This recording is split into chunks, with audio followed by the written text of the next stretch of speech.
You're listening to NGSC Sports Radio. Hear us live on NGSCsports.com, where you can get awesome analysis for all things sport. Or check out our podcasts on iHeartRadio, Spreaker, iTunes, TuneIn, and much more. For our latest videos, head to NGSC Sports YouTube channel.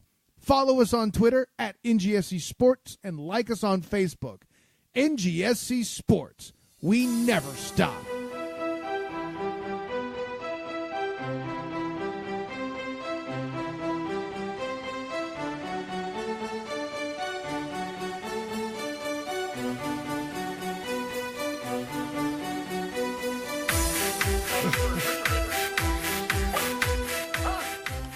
I don't speak Spanish.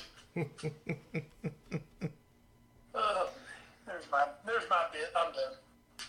Nice. One dog in a chair. There we go. That's okay. That's fine. It's fun. It's a fun day. Yeah, boy. I don't know. Do we have something to talk about? Of course, Wayne Rooney's officially in DC United. Hooray. That's obviously what we're going to lead with on episode 217 of the A Foreign Affair podcast. I am Edward Green, joined by, I would guess, a somewhat elated Wes Bradshaw. I don't know if he's actually come down yet. It's more shock than elation. There you go. That's, Actually, I didn't make a sound for like 3 minutes after the goal went in. welcome to England fandom, folks. Fully expected Dyer to sky that thing about 10 yards over. Oh, if you don't know, by the way, we're coming to you technically on a July 3rd night. Happy July 4th, hopefully is when we're getting this podcast out. So you'll be able to check that out for your barbecue and have it play in the background while people don't pay Especially attention. for all our international listeners who will be like, oh, cool, Wednesday. Yeah, exactly. So we'll be talking plenty about the World Cup. So much to get through with the round of 16 that just completed about 5-6 hours ago down in Moscow. Big stuff happening there. We'll also have very brief news and notes, a little bit of the watch for, and so Raw. As always, this podcast is presented by NGSC Sports at ngscsports.com. We never stop. And the hypeness that has been the 2018 World Cup certainly doesn't stop either. I think there was a little bit of a worry. I remember last time, 4 years ago, when it was in Brazil. Remember, we had a dynamite group stage, and then things really slowed down once we hit the knockout stage. That hasn't really happened so far in Russia 2018. So real quick, since last we left you, back in the group stage, England sort of lost to Belgium 1-0 thanks to Adnan Januzaj, who now every Belgian hates. And Tunisia beat Panama, so that's a good thing. Elsewhere, Group H, Poland beat Japan, Colombia beat Senegal, and Senegal went out on yellow cards. Oh, this is crap. Yeah. Wouldn't be the World Cup unless something bizarre happened. But that's okay. That gave us our 16 teams into the knockout stage. And we advanced on. So let's go in chronological order as we always do. We start on June 30th. And what a way to kick things off. Two teams we didn't really know how they were going to be when they entered the knockout stage. France looked so schizophrenic. At times they looked fantastic, exactly what their talent suggested. And other times they looked like France. On the other hand, you had Argentina, who barely scraped by through a Marcus Rojo goal. Yeah, that's also the thing. But we didn't really know what to expect from either team coming in, but we were treated to one hell of a game. Antoine Griezmann got the party started early for France with a penalty in the 13th minute, but then Argentina roared back to life around the halfway marker. Di Maria, who has been so quiet this entire tournament, comes up in the 41st minute with a goal, and then just 3 minutes after the restart, Argentina takes a 2-1 lead through Gabriel Mercado. And all of a sudden you're thinking, wow, is this really how France is going to go out to a really bad Argentina team? Turns out it's not, because two things happened. One, Benjamin Pavard put out one of the most beautiful goals you will ever see, and then Kylian Mbappe had his World Cup coming out party with a 4-minute brace just about 10 minutes after Pavard's goal that all of a sudden turned it from a 2-1 French deficit to a 4-2 French lead. Argentina stunned. They got one late goal through Aguero in the 93rd minute, but didn't have enough time to pick up an equalizer, although they almost did. It came very close, but only one chance really remaining at that point. And France goes through 4-3 against Argentina. Such an amazingly entertaining game that I still, at the end of it, I don't know how good France actually is. You mentioned Mbappe's coming out party with those two goals. It actually started in the first half as he's the one who had a 60-yard run through the Argentine defense that actually, and then drew the penalty. Drew the penalty, which Griezmann went and then finished. And that was just kind of like, oh, God, this guy's here. He's figured it out. And he was absolutely magnificent on the day. And then you look up and you're like, shit, he's 19. I mean, it was one of those. It's like you just saw greatness just, appear before your eyes. And while he was doing all that, Paul Pogba nowhere to be found. But anyways, of course, I digress. Pavard. I'm sorry. Didn't have it in front of me. I had to go off memory. The Pavard goal, as you said, was absolutely spectacular. Took it on a volley, and just the backspin on it was just amazing. It was fantastic. One of the best goals you'll see in this World Cup. And then Argentina, kind of woke up. Di Maria, that second Di Maria goal was fantastic. That was also a gorgeous goal. Messi kind of set up that second goal. It was a Messi shot that was deflected. But other than that, the thing for Messi, man, he had to come so deep to get the ball. Yes. In that match, I believe in the France match and one other match, he touched the ball one time in each match inside the box. Jesus. I mean, this is freaking Leo Messi. And it went on to highlight, this match really highlighted the pluses and the massive negatives of this Argentine team. Mm-hmm. Explosive going forward. When they get things going, they're explosive going forward. But just so poor at the back and so disorganized and so poor in midfield. It was almost a damn shame that team made it to the knockout round. Yeah. I mean, everybody wanted to because you wanted to see Messi in the knockout round. But all I think it did was just delay the inevitable of them just getting smacked around by a better team. Yeah. France is going to have to pick it up if they're going to keep advancing in this tournament. They're just really inconsistent. And they're not the only team, don't get me wrong. No, they're not the only ones in this tournament. But they do have that firepower that they can turn it on and they can hit you. Like I said, when you've got a guy like Mbappe, and then you've got guys running around like Griezmann, and the sexy Frenchman, Olivier Giroud, who actually a really nice through ball from Giroud set up that last goal, set up the winner.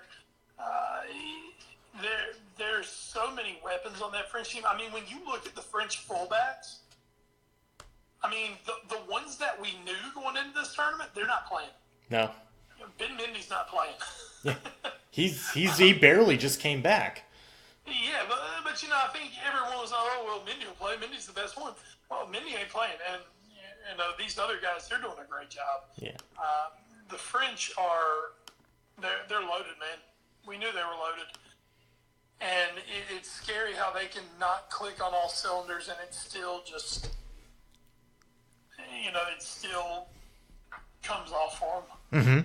and they can put 4 goals by a team in a knockout stage. So, I mean, France incredibly dangerous going forward. Of course, in our tournament predictor, this is where we had them going out, was in the group of 8, or in the final 8 against Uruguay. So we'll see. We'll see. Do they go with our prediction, or do they throw us a curveball and keep going?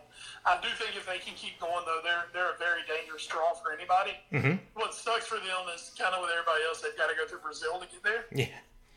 And that doesn't look like a very good, that doesn't look like a very good kettle of fish for anyone to have to deal with.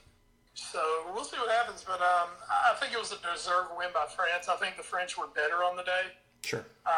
But, just in the Rogue State World Cup, this is just how stuff's going down. And it's, it's pretty awesome. It's awesome to watch as a neutral. I mean, it's just great stuff. It's great football. It's been fantastic to watch, and the games, most of the games going forward just kept building on this one. Just a great start to the group stage. And Wes, you mentioned it. They will be going up against Uruguay in the quarterfinals due to their 2-1 win over Portugal. And as I texted you while that game was going on, Edinson Cavani has finally showed up to an international tournament. It's great to see.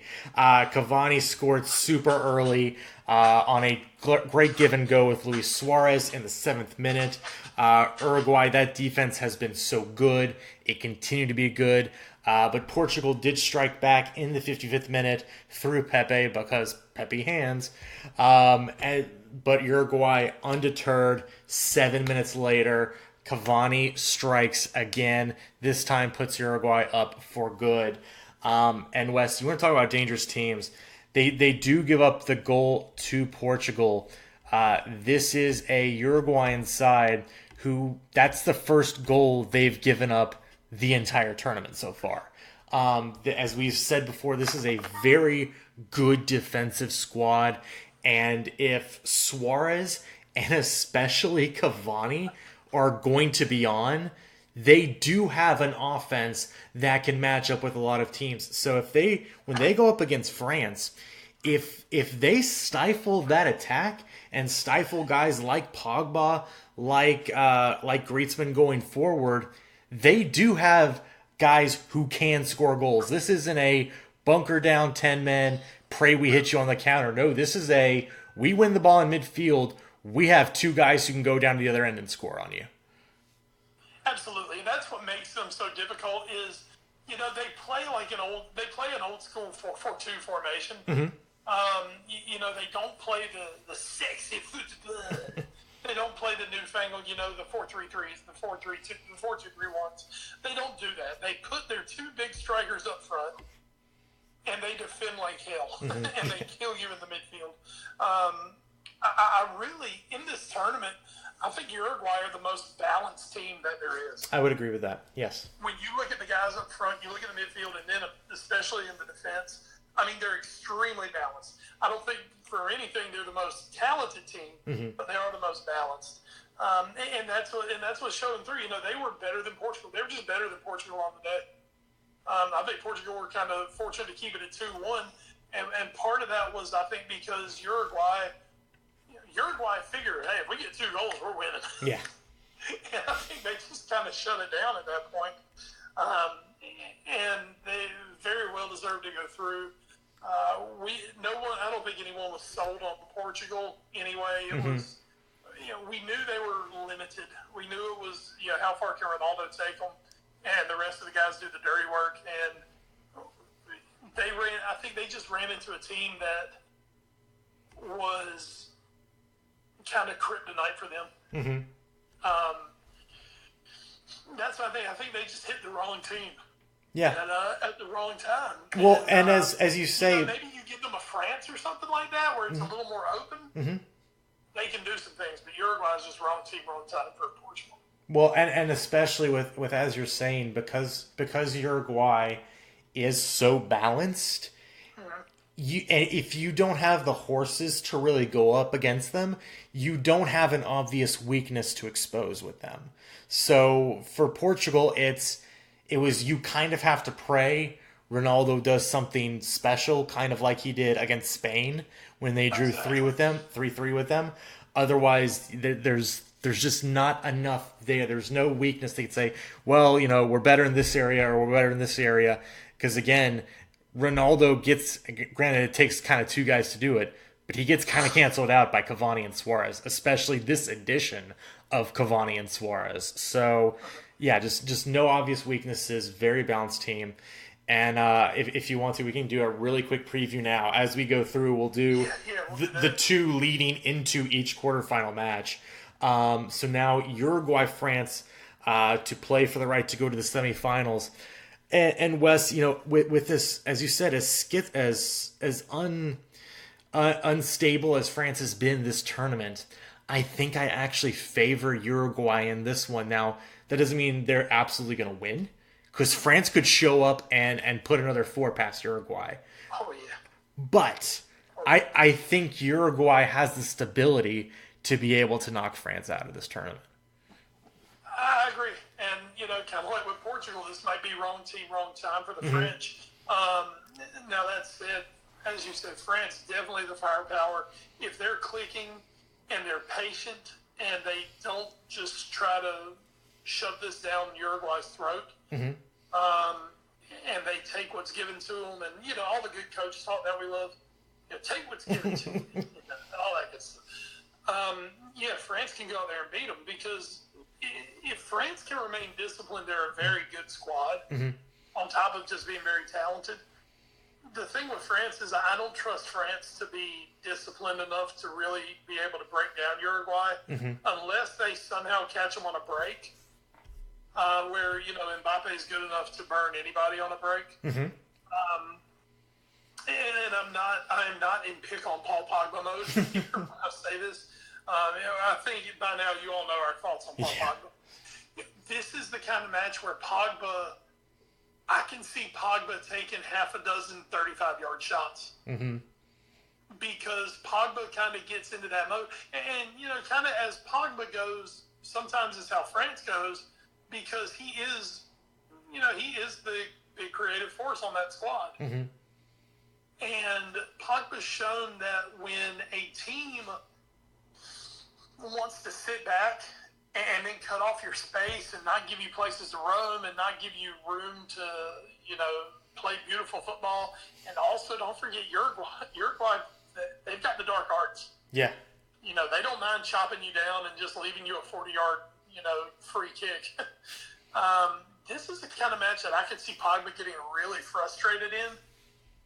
And if he starts getting frustrated and launching 35, 40-yard shots on goal, you've got enough other guys on this team who are going to be like, I'm not going to let him get all the shots. I'm going to take my own 30-yard shot now. I don't think Mbappe is going to have anywhere near the space to run into that he did against Argentina. I think Uruguay they've got true pros when it comes to that defense. I mean, they've got pros back there with, led by Godin. I can see them just abusing the shit out of Mbappe, and leaving him frustrated. Same with Griezmann. I think France are going to have a tough time breaking the squad down. And then once again, you've got the big man Cavani, you've got the lightning bolt Suarez back there. They seem to, not just Cavani, I think we've seen a better partnership from them in this tournament. Yeah. Than I think we've seen from them on major tournament stages before. I think it's finally clicked. They've played together so much they finally understand what one does and the other does. So, that's scary, because once again, Uruguay usually can get by with one goal. If you give them 2 goals, man, they're sitting pretty. They're high on the hog. And I just, we predicted it 3 weeks ago before the tournament started. I'll stick with it. I think Uruguay are going to knock France out. I agree. Again, France does have the firepower, unlike Portugal, to go up against Uruguay. But as you said, it's not a great matchup for them. It's weird. They could, as we've mentioned, potentially face Brazil in a semifinal. They might match up better with Brazil than Uruguay, even though Brazil is a vastly better team in a lot of ways.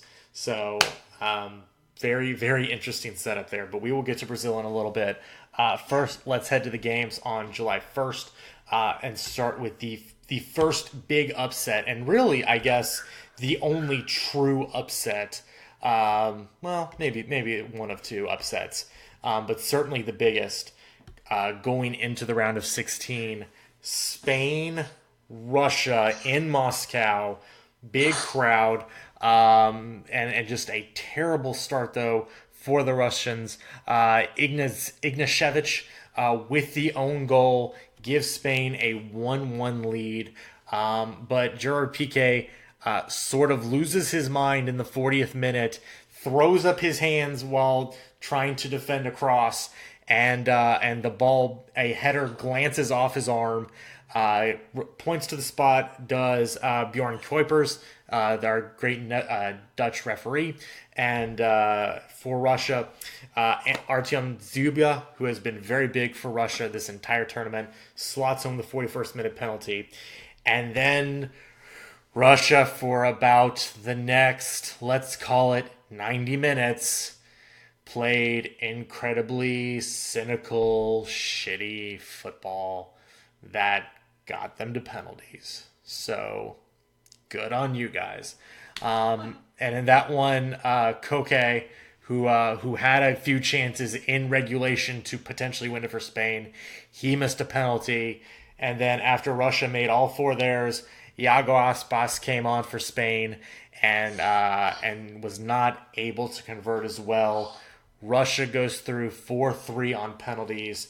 And Wes, I did say this was an upset, but Spain hadn't been playing that good.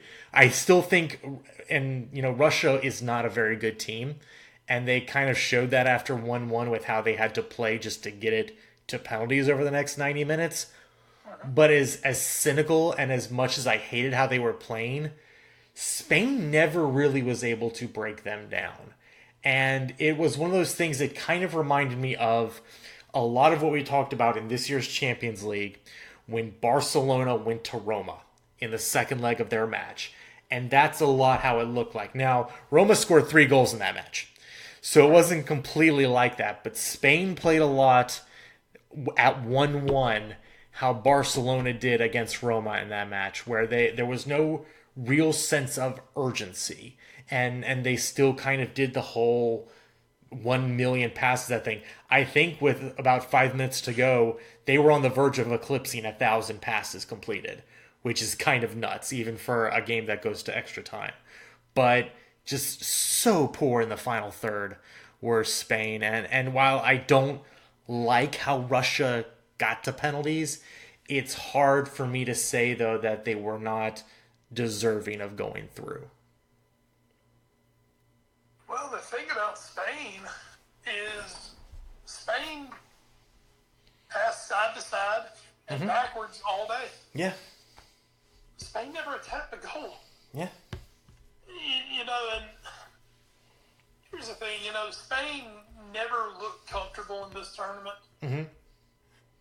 I know we keep bringing up the manager situation, Lopetegui. It's a big deal.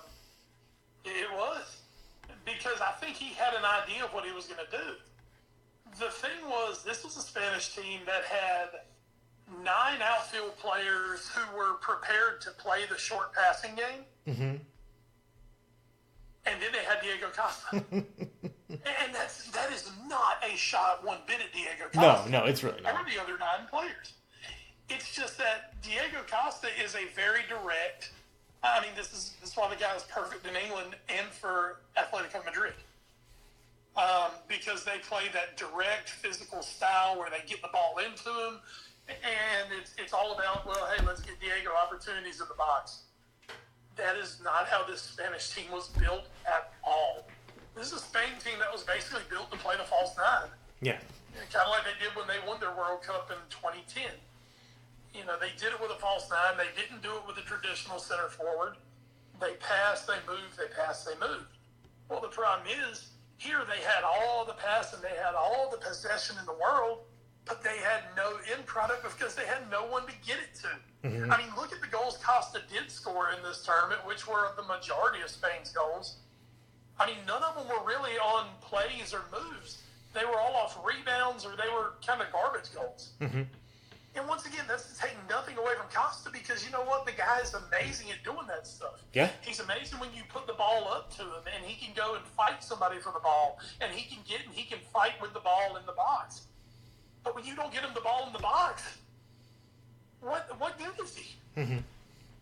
I mean, and it was painful to watch, because I mean, this is a Spanish team that just, they had no answer to any question really in this tournament. Yeah. And then De Gea, Jesus Christ, I cannot figure out what happened to De Gea. De Gea, So bad. one save in this tournament. One freaking save. Every other shot on goal went in. I think he faced 6 shots on goal and 5 of them went in. I mean, this is the guy who basically, carried Manchester United for the last 4 years. Yeah. I call him without hesitation the best goalkeeper in the world. Well, he might still be for United. He was shit in this tournament. Yeah. God, I mean, I think sometimes Spain was going, can we get that Karius guy? But, he was poor. I want to say, who conceded the goal? It wasn't Busquets, was it? The penalty? Yeah, the penalty. I believe it was, I think it was PK. It was who? PK. Yeah, PK. I get Busquets and PK in my head mixed up sometimes. It was PK. And it was one that PK never messes up that kind of stuff. When he's playing for Barcelona, it's like, oh, okay, I'll take care of this easily. I mean, it was a terrible screw-up. And it made no sense. But that was like the entire Spanish deal here, was it made no sense. Yeah.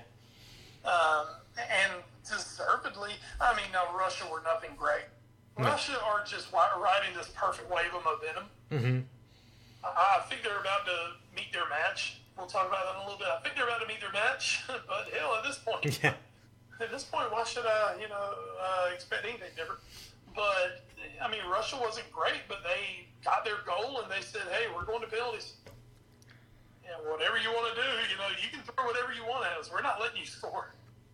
And that was it. And then Spain kind of shit the bed in the penalty shootout. Yeah. And a very, very disappointing tournament for the Spanish, considering that 3 days before the tournament started, they were pretty much like the second or third favorite to win it. Oh, yeah. And it looked like they were going to have a really good tournament. And and I think one of the crazy things is, this is, this was not, as you say, this was one of the top 3 teams projected to win this tournament going in before the whole coaching change happened. This is now back-to-back World Cups where Spain have looked figured out.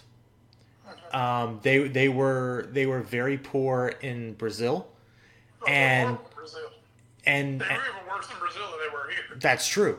But let's be frank here for a second. They weren't that good in the group stage here either.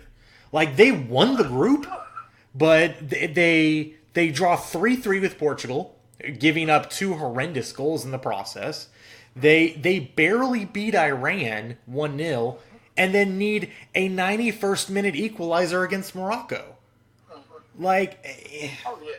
So this was, again, this has been now back-to-back tournaments. And I'm forgetting right now how they did in Euro 2016. I don't believe it was that good either. I could be wrong here, and somebody might blow up my spot in a second. But I don't think it was that good either. So this is a Spanish side that might have to do a little reinventing. Not that they. It's tough to say completely change how you've been playing in a way that won you the 2010 World Cup and I believe won them the 2012 or 2008 Euro tournament. Yeah. I mean, they won 3 straight major tournaments, and by the way, in Euro 2016, they went out in the round of 16. Italy beat them 2-0. There you go. So I mean, it was they've been poor, and really Spain suffered a little bit what Germany did. I think they've got a lot of guys who've been there for a long time. And I think this was kind of the end of an era for Spain. Now, Spain were already kind of in a halfway deal, where they had already had to replace some guys, but now obviously there's more coming. Iniesta announced his international retirement, which we all knew was coming anyway. I think for Spain, it's about time to start, moving on from the Busquets, PK, that group. It might be time to start making some moves there. Maybe moving out some of that Barcelona contingent. As vile a human being as he is, Ramos. Ramos is not a young man. He's in his 30s. You've got Busquets. Busquets is 29. So, he's not the oldest of the old. PK is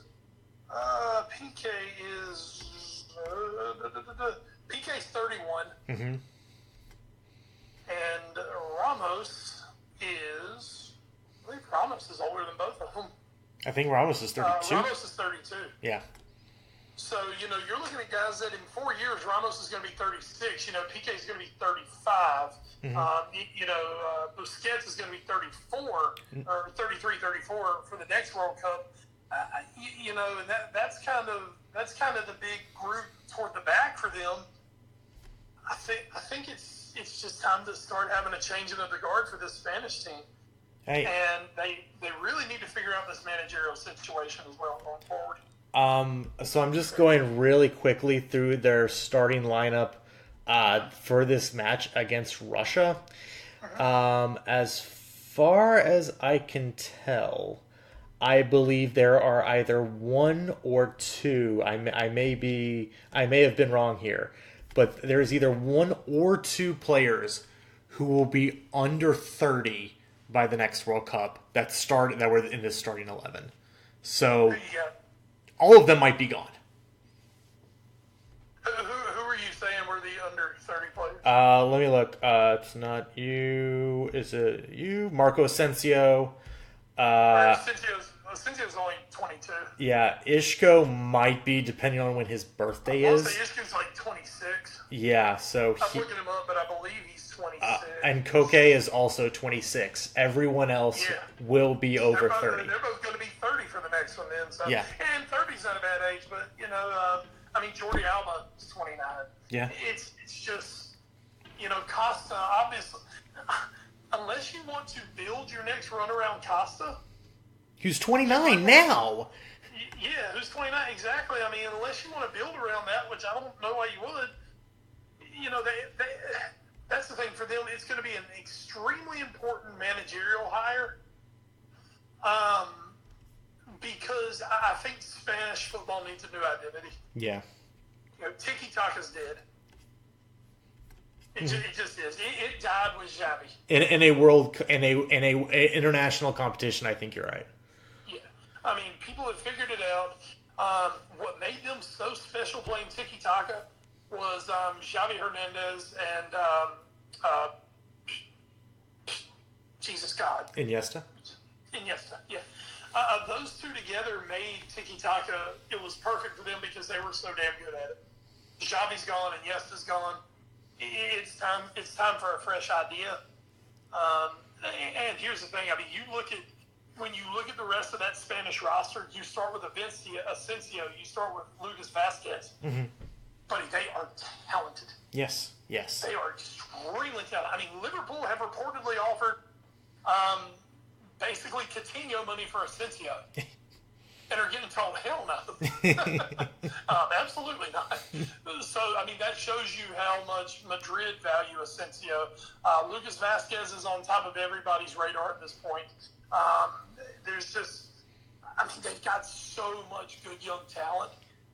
To me, it's time to take a few lumps, maybe leading up to the next World Cup. Get that group in, get your coach, get a style of play, and I think I don't think you just wholesale start chopping guys, but you've got to start moving guys out and moving new guys in. Certainly. Spain in desperate need of a youth movement, kind of like, a lot like Germany. They're in need of fresh blood and some fresh ideas. I 100% agree with you. Real quick, just to go, we are going to go on to the next match. Real quick on that, back to that France Uruguay match. There will be a key miss for France there. Blas Matuidi will actually miss it through yellow card accumulation. That's one of the big ones. There's also going to be a big one in the Brazil Belgium match, but we'll get to that later. The other one though that took place on July 1st also went to penalties, also finished 1-1. And I think after about 5 minutes we thought maybe it would be more than 1-1. Croatia versus Denmark. 1 minute in, Matthias Jorgensen, in a scuffle in the box, just kind of toe pokes one in to give Denmark a super early lead.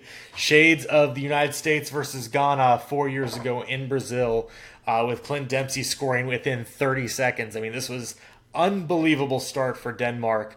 But just 3 minutes later, Mario Mandzukic would equalize for Croatia on a rebound that he was able to put in, kind of knocked it right into the ground and got it past Kasper Schmeichel. But Schmeichel would have a phenomenal game the rest of the way. Kept Denmark in it, got it to extra time, and then in about the 115th minute was able to deny Luka Modric of a penalty when he was clear through on goal, got pulled down, steps up to take... It was oh crap, which one was it? It wasn't Modric who was through on goal, it was Rebic. Yes, you're right. Rebic, who had the goal in the group stage, had a big goal for him. Yeah, it was just one of those denied the clear goals. I was shocked we didn't see a red card there personally. It didn't really look like it. And some people were very surprised that it wasn't. It was only a yellow card given from Nestor Pitana, the Argentine referee, even after VAR. But the penalty did go through. But again, as Schmeichel saves the Modric take, it goes on from there, end of extra time. And then the penalties happen, and PKs would basically be the same thing. I mean, just a combination of some of the worst attempts at penalties and some of the best goalkeeping I think we've ever seen in a World Cup World Cup shootout. For Croatia, Daniel Subasic, the first man to stop 3 penalties in one shootout at a World Cup, and he needed every single one of them. Schmeichel almost up to the task himself, but could only save 2. Croatia goes through 3-2 on penalties. And Wes, this was a team that, we talked about last week, was maybe who we thought was the best team so far here at the World Cup. They had to give everything they had and more against Denmark, who, to their credit, when it was 1-1, they didn't bunker like Russia did. They actually still tried to win the game. Just unfortunate. Both teams were. Yeah, and it was a great game to watch. Again, Croatia had their chance in extra time, but Modric was unable to take it. Still, Croatia does go through to the round of 8.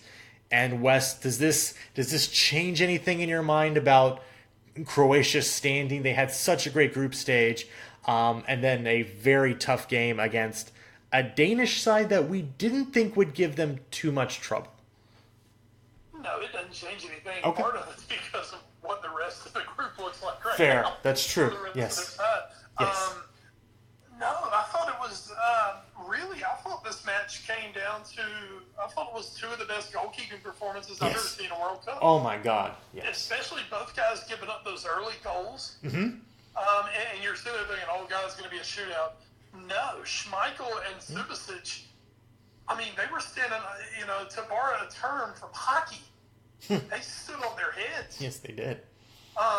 Subasic made some spectacular saves, and Schmeichel to stop that Modric penalty. I mean, that was absolutely insane. Yeah. And then to go into the shootout, And then it wasn't like guys were just skying the ball over. No, they were getting good shots, and they were just saving them. Modric, I think you've got to give Modric every piece of shred of credit in the world. Coming right back in the penalty shootout with it's so fresh in his mind. Oh shit, he just stopped me, and then beating Schmeichel. That was huge. But Kasper Schmeichel, I mean, that was one of the best. That was one of the best goalkeeping performances. I mean, yeah, you can throw the Tim Howard up there definitely, but at this point of the tournament, when you're in extra time, round of 16, looking at your group going, shit, all we got to do is get out of here and who knows what can happen. Yeah. For those two guys to do what they did was absolutely incredible. I thought it was a fantastic match. I think Croatia can actually take this as one of those, we talked about England when they got the late winner.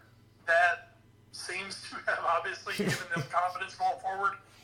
I think that could be the same thing for Croatia, that, you know what, it's hard, it's dirty, it's tough, and now we know we're not just going to cruise through this. We've got to come out here and be ready for anything. Sure. And I think it could actually, it could make them an even tougher team to play going forward. Well, potentially, especially with Russia next, and that will be the quarterfinal on July 7th in Sochi. And Russia, kind of like Denmark, not the most talented team in the world. So maybe this was a bit of a wake-up call for Croatia that they will now not take Russia lightly, especially after they got past Spain. So I think this, as you said, this might help Croatia a lot. And at this point, I mean, Croatia is now a very winnable match away from a semifinal berth. I mean, this is a team that is definitely on the right side of the bracket to be on. And I still will agree. I've moved them down from number one as of right now in my remaining top 8 rankings. They're number 2. They are absolutely still number 2 with a bullet for me. So I think that this is a very, very good team still going forward. And I think right now, especially on their side of the knockout bracket, out of those 4 teams, I mean, they've definitely shown to be the strongest team so far. Yes. I mean, as much as we'll talk about England, don't worry, we're going to talk about England. But I mean, if you start matching them up, I think Croatia can run England. And I think, just talking about this Russia match coming up, I think they're better than Russia. I mean, we know they're better than Russia. Now, the thing is, for Russia, is, I think we said, Spain's better than Russia. By the way it ended up, I don't know how much better Spain was better on paper than Russia. Yeah. Spain turned into a damn grease fire in this tournament. So, just looking at that is what it is. But Russia, they've got the momentum, they've got the belief, and they've got the crowd. Mm-hmm. They do. And that's the thing. They being the host nation, you get that boost from the crowd. And Russia's definitely got that going for them. Croatia are going to have their hands full. They know it. But, also, we love bringing up the geopolitics of the World Cup. Yes. This is one of those old ones. Croatia was part of the old Yugoslavia, part of the Soviet Union. So, this is kind of their chance to, hey, we're playing Big Brother. Mm-hmm. We're playing him on his own turf. We know we're better than him. We're going to punch him in the mouth. It's going to be a feisty one over in Sochi this Saturday. It's going to be awesome. Sunday. Man. A lot of fun. Moving on now to our next match. These ones took place on July 2nd. Brazil does get by Mexico 2-0. Neymar tumbled his way, just like Vayne in League of Legends, to a 51st minute goal. Just a great pass into the box, I believe, from Willian, that he was just able to slot home. And then similarly, in the 88th minute, Bobby Firmino able to do the same thing to put the game well and truly out of reach. Mexico, not a big fan of apparently some of the Brazilian samba-ing across the turf, as we'll call it.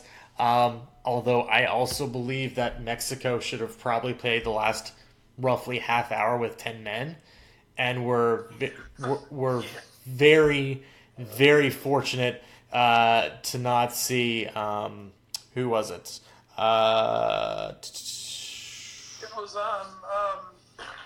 It was Herrera, wasn't it?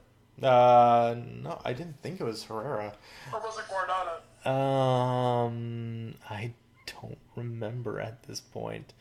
I didn't get to watch the match. Oh, okay. I want to say it was. Oh, maybe it was Gallardo. It actually might have been Gallardo.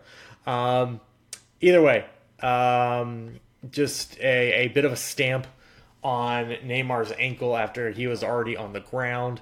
And look, we can debate Neymar until we're blue in the face. We've done it. We've done it on this podcast in recent weeks, and with his play style, obviously his ability to go down very easily is also been a major talking point. No matter how many times the guy goes down, that doesn't give you the right to step on him. Like, it just doesn't. It should have been a red card, and he should have been sent off. Otherwise, though, Wes, Brazil gets through Mexico. The Mexican collapse is complete. And I will say this, for Brazil at least, the biggest thing I've been impressed with so far is their defense. We knew it would be good.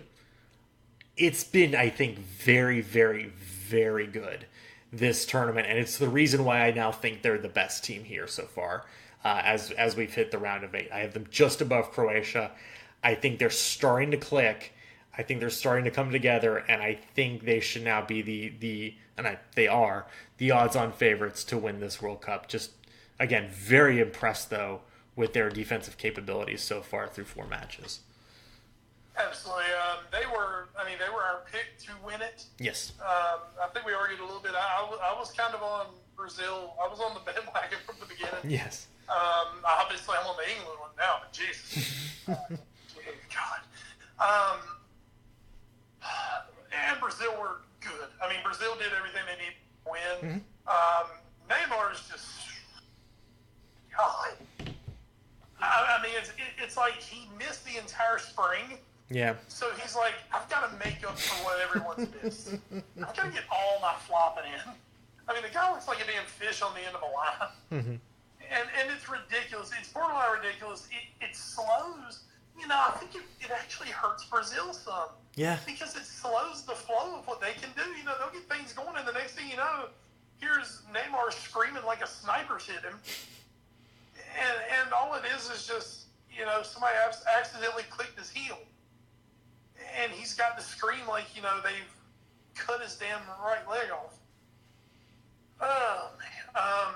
Other than that, I mean, you know, Brazil, they've got so many weapons. I mean, you can go to the bench and bring on Bobby Firmino. Mm-hmm. Yeah. And then he just comes in and scores because he's Bobby Firmino. And, you know, I love him in his pearly whites. I mean, Brazil are they're definitely your favorite, especially with what's going on everywhere else. Yeah. They're definitely your favorite going in. I want to talk a little more about Mexico than Brazil, Go though, for it. because this is kind of our swan song to Mexico at this point. Oh, Jesus. They went from the tournament darling. Yeah. They went from Juan Carlos Osorio being a genius to Juan Carlos Osorio. What the bleeding fuck are you thinking sometimes? Well, let's remember this. They beat Mexico 1-0. They go up 2-0 over South Korea. In the 93rd minute, Sonny scores for South Korea to make it 2-1. Starting with that goal, Mexico ended the tournament giving up 6 straight goals and with nothing in response. Yeah. You know, the Irving, the Chucky Lozano stuff, I mean, he is a really talented player. Mm-hmm. You know, Carlos Vela, Gil Dos Santos, the Dos Santos brothers. You know how much I love the Chicharito. Yes. I'm going to miss that more than anything, just the Mexican commentary.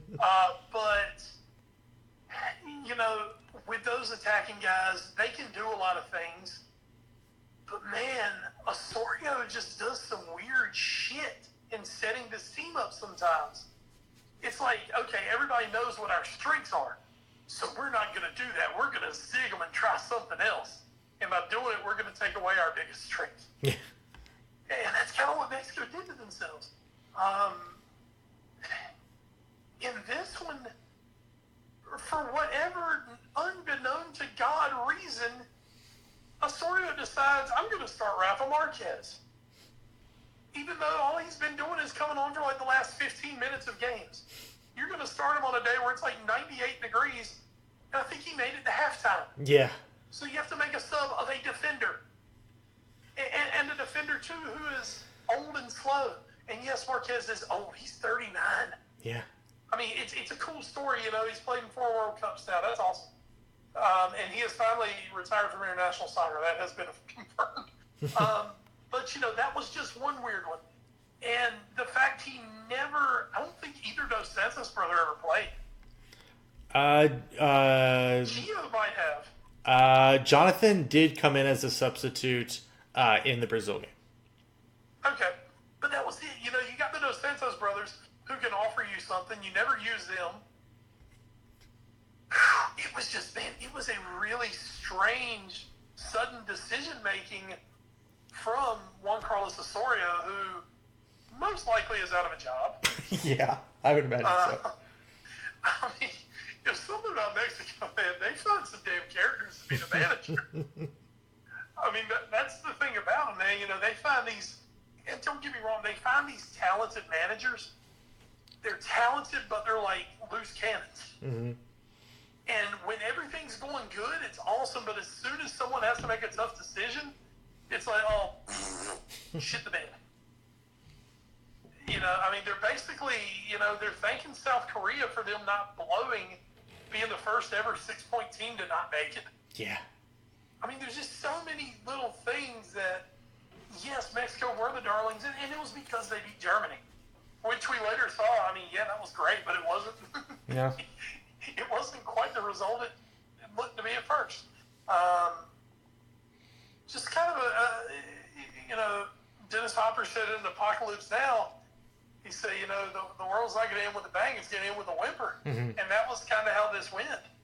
Was it started with a bang and then just kind of petered out for Mexico. Yeah. And another disappointing tournament for them, even though, now here's another thing, Mexico, 7 straight tournaments now, they've made it to the round of 16. I don't believe anyone else, maybe Brazil is the only other team that can claim that. Considering Germany didn't make it, I believe Germany would have been able to, but yeah. Germany was there, and then they're out, so, you know, now... Yeah, it's Brazil. You know, those are the 2 longest running ones that have made it. And we also consider the fact that Mexico aren't as talented as these other teams. Mm-hmm. I mean, that's another big thing here. They're not as good as Brazil. We always knew they weren't as good as Brazil. Yeah. But Mexico have this media and this fan base that when something goes good for them, they build their guys up into like demigods. Mm-hmm. And they expect these huge things. I mean, there are Mexican fans who are furiously pissed that they didn't beat Brazil. And it's like, okay, look, this is like the 5th or 6th time you've played Brazil, and you still haven't scored on them, you know, much less beat them. So I think that's another thing, is that there are a lot of expectations for Mexico that I think are unfair. Mm-hmm. And sometimes it kind of puts a dark cloud over what really, I mean, I thought was a positive tournament for them. Mm-hmm. I mean, for a week there, they were the darlings of world football after beating Germany and South Korea. So, you know what? Take that. And another thing going forward for Mexico is this word, you know, whenever someone says they have a golden generation, you ever notice how that team always sucks? Yeah. Such a backhanded compliment. Golden generation for Mexico that's pretty much kind of hit the end now. Yeah. They've got a lot of guys in their late 20s, early 30s. They're going to have to start rebuilding. It's going to be around Chucky Lozano, who will be 26 at the next World Cup. So he hasn't even really entered his prime yet. He's connected with a lot of English teams right now, as well as being connected with Barcelona. We'll see if he moves or maybe sticks around another year in Holland. Mm-hmm. But, you know, they do have a really good talent to build around. once again, kind of what we said earlier about Spain, I think also goes to Mexico. Who's going to be your next hire? Yeah. Because that's going to be important. It's going to be really important over who the next hire is to see where this group goes from here. But, you know, a guy like Guillermo Ochoa had a magnificent tournament. Yeah. I think he had nearly 40 saves in the tournament. Yeah, he was really good. I mean, it was insane the number of saves he came up with. He was phenomenal. And he kept Mexico in it as best he could. It's just at the end of the day, they're not Brazil. Yeah. Sorry. Few teams Sorry. are. You know, I mean, if they had lost out to, say, Japan or, say Denmark, I'm just throwing a couple teams out there who were eliminated. If they had lost to those teams, I could understand being a little more pissed. But the thing is, sometimes you just hit Big Daddy. Yeah. And you're not being Big Daddy. I will say, though, you know, you mentioned all those trips to the round of 16. I think every one of those 7, or maybe the last 6, they've all ended in the round of 16. I think it's all 7 of it in around 16. I don't think they've ever been past around the 16. So I'm sure that is a little bit of the issue there. Yeah. Is that they can advance, but like you said, like nobody should have reasonably expected them to beat Brazil. That's insane. It was just the wrong one. It was just the wrong damn team. Yeah. But maybe. But that said, they put themselves in that position with their insipid display in the third match. Yeah. They could have come to the easy side of the bracket, but no. Absolutely. They tried to take absolutely, that's spot on. So. But the team that maybe could beat Brazil, we'll see. Although they could barely get by Japan. Wes, with 30 minutes to play in Belgium versus Japan, we were texting back and forth. Which golden generation, getting back to that, was worse, England or Belgium? How bad is this team? This team is terrible. They were down 2-0 to Japan after they had struck twice in 4 minutes, just a little bit after the halftime restart. And you're like, oh, God, this is terrible. They're the worst. Spanish Bob, he doesn't know what he's doing. Ah. And yeah, then I have something to mention about that later. And then all of a sudden, Jan Vertonghen kind of... What's a shass from the head? A shasser? Sure. I'm not to say it in Flemish. Yeah, there you go. It sounds Flemish. Puts one back for Belgium. And you're like, oh, okay. And then... which nobody can prove I was wrong. Marouane Fellaini came on, and I texted you that was the right move. You can't prove I was being sarcastic. It was over text message, so no one really knows the context. There you go. I didn't put an emoticon. I know your normal feelings on Fellaini, so I know how I took it. Yeah, I know. But Marouane Fellaini comes on and uses that big throw of his to put Belgium level at 2-2 with 74 minutes to go. And then you're thinking they keep going, and you're thinking 93 minutes, 30 seconds to play. Okay, 2-2. We're going again to extra time in another match in this knockout round. And then I've brought the United States once before.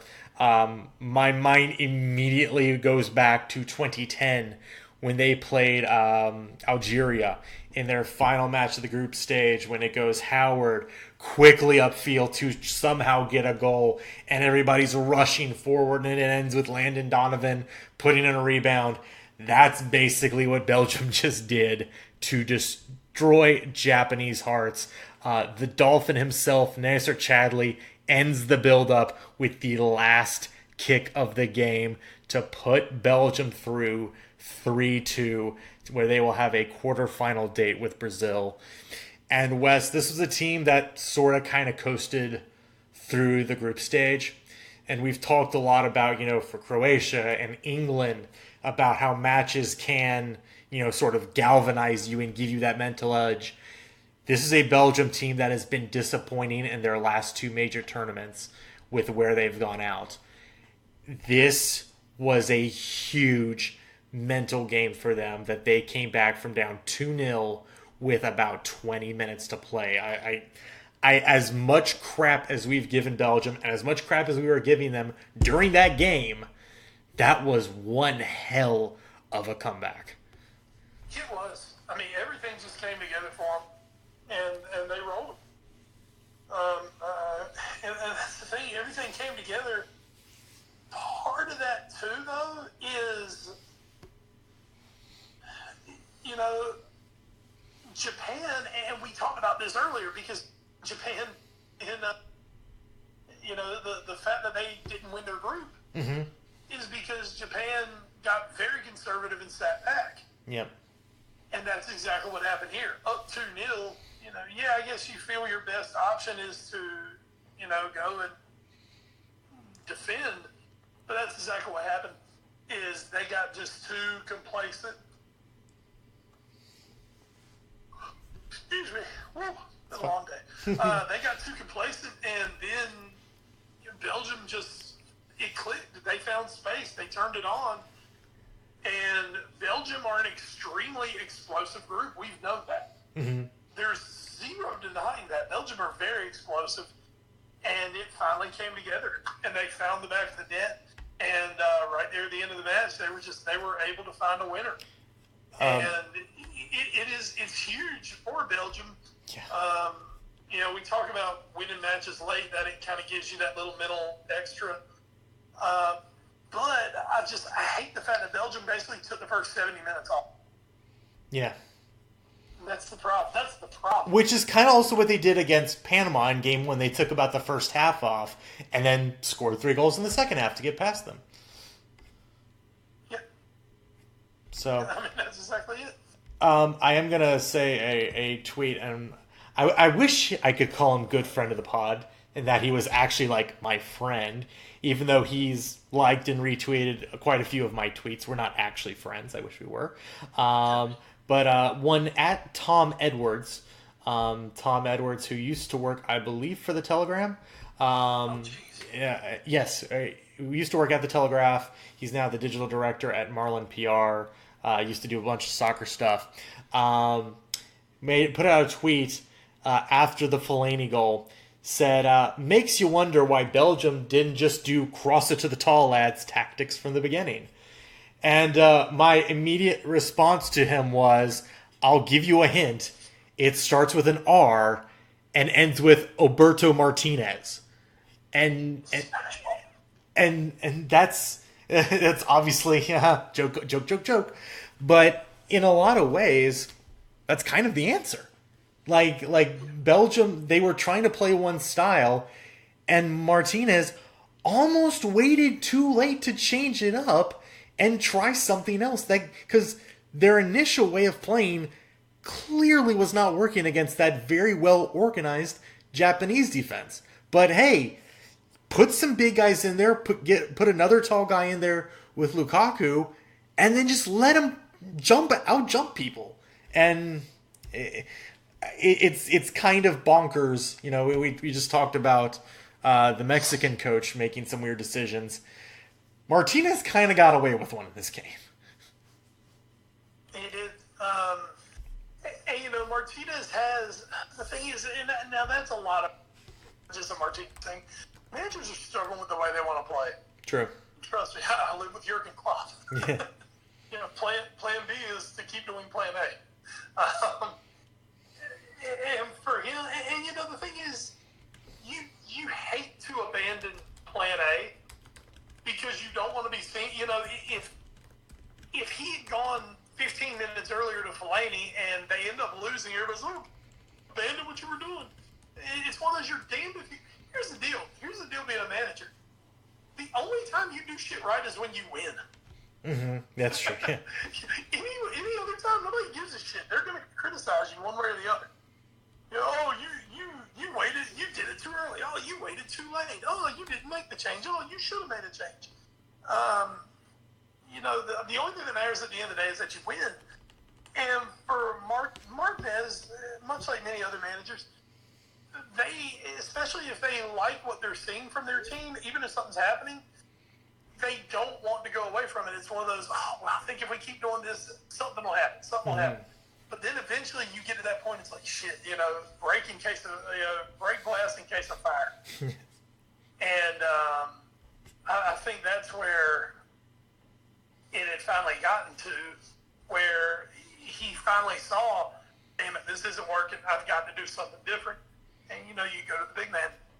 Yeah. But that said, I don't know if I would come out playing Fellaini from the beginning against Brazil. I mean, No. we see Fellaini. We know Fellaini's shortcomings. Mm-hmm. It's just when somebody throws a ball in the box and he gets a head on it, man, Fellaini's always really good. Mm-hmm. And then you watch him play for the next 3 months, you're like, this guy's shit. So, we don't need to have like Fellaini's the be-all, end-all. It just so happened he got a ball on his head. Mm-hmm. That's what he's good at, is hitting the ball. And it was a big goal for him. Mm-hmm. Certainly. Also, I would say that one thing I'd be very worried about as we start looking ahead towards their matchup with Brazil, that defense got run a little ragged, especially that back three of Alderweireld, Vertonghen, and Company especially. I would be quite concerned because with all due respect to Yuya Hosako and Shinji Kagawa, they are not Neymar and Coutinho and Gabriel Jesus. And I would be very nervous if I was Belgium going up against Brazil if that's the kind of defense that comes out against them in that match. They're going to rip them apart. I mean, I think they're going to rip that defense apart. I mean, back threes, I have issues with back threes, right? Mm-hmm. And as much as we love on some Company, I mean, with that back three of Vertonghen and Company, you're not exactly sitting on a lot of pace back there. Yeah. And now you're about to catch Neymar, Coutinho, Jesus, maybe Firmino, mm-hmm. Willian. You're about to catch it right in your grill. And we know, one thing about Martinez, we know he's too damn stubborn to change up a lot of things until he has to. And I think it could be a case of too little too late against Brazil. Mm-hmm. Because there ain't going to be no down 2-0 and bringing on Fellaini to score 3 times in the last 20 minutes. Because Brazil ain't going to sit back and wait for you. No, not at all. You want to do that, Brazil's going to nail you on a counter somewhere. Just as they did against Mexico, yeah. Yes, as they did. So, I mean, it's Martinez is going to have to. He's going to have to get his tactic right from the beginning against Brazil if he wants a chance to win this match. Absolutely, there is no room for error against Brazil as they go into that quarterfinal. That will be on July 6th in Kazan, same day as Uruguay, France. All right, so for our final two knockout stage round of 16 matches, one we can go through pretty quickly, the other one probably not so much. So let's get through the quick one. First game of today, July 3rd, Sweden, somewhat surprisingly, as you said last week, the Zlatan theory coming into effect now. Sweden gets by Switzerland 1-0 on an Emil Forsberg deflected goal. Sweden resolute in defense and just able to really keep Switzerland off the board, kept Shaqiri at bay for most of the match. And Wes, again, we've talked about the mental game a lot in this World Cup and how things have gone. I mentioned this last week, and again, all credit into the world to the Swedish,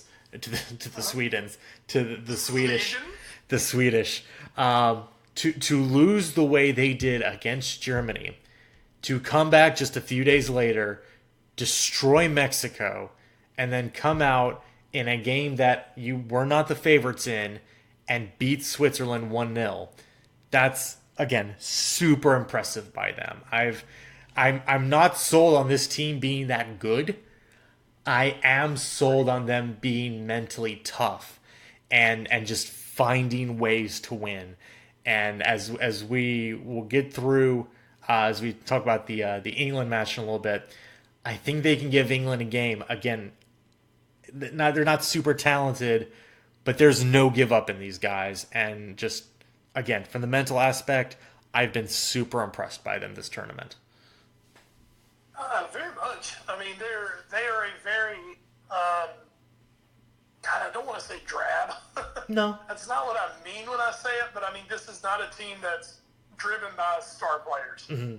I mean, yes, you got Emil Forsberg. You've got my favorite name to say in the tournament, Toivonen. Love saying Toivonen.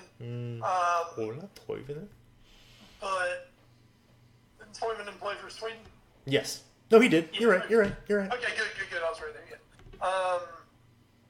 I mean, other than that, I can't really name you many Swedish players here. Victor Lindelof from United. They've got a few, but like I said, no real superstars. No. You know, no guys who you just see them and you're like, oh shit, here we go. But yet they find a way to get it done. Mm-hmm. They're very, what's the word I'm looking for? They're very well coached. Yes. You know, the words you use when you... They're resolute. They're resolute, that's right.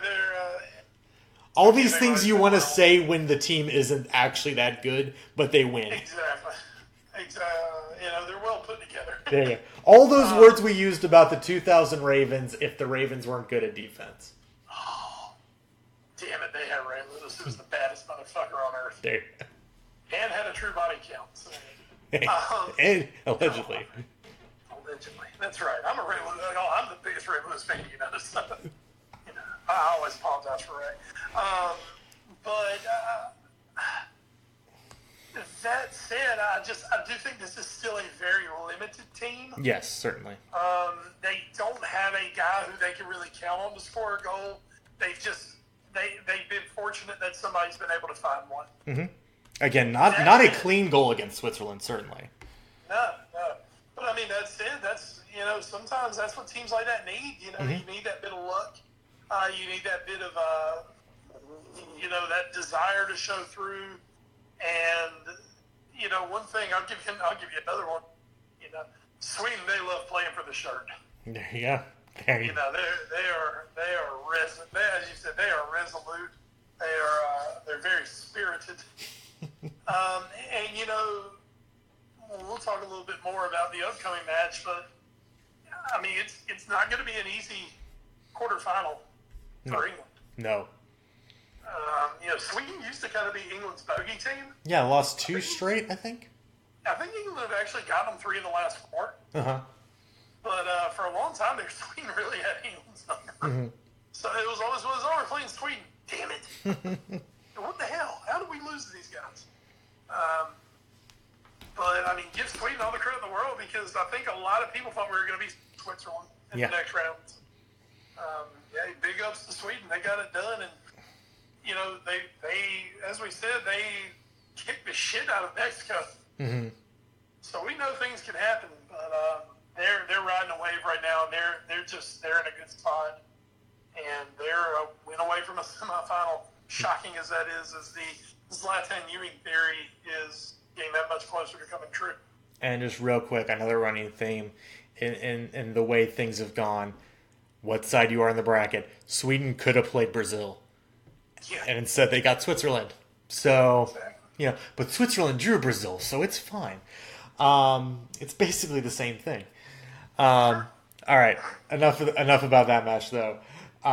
Let's get to it. We're still buzzing-ish, I guess.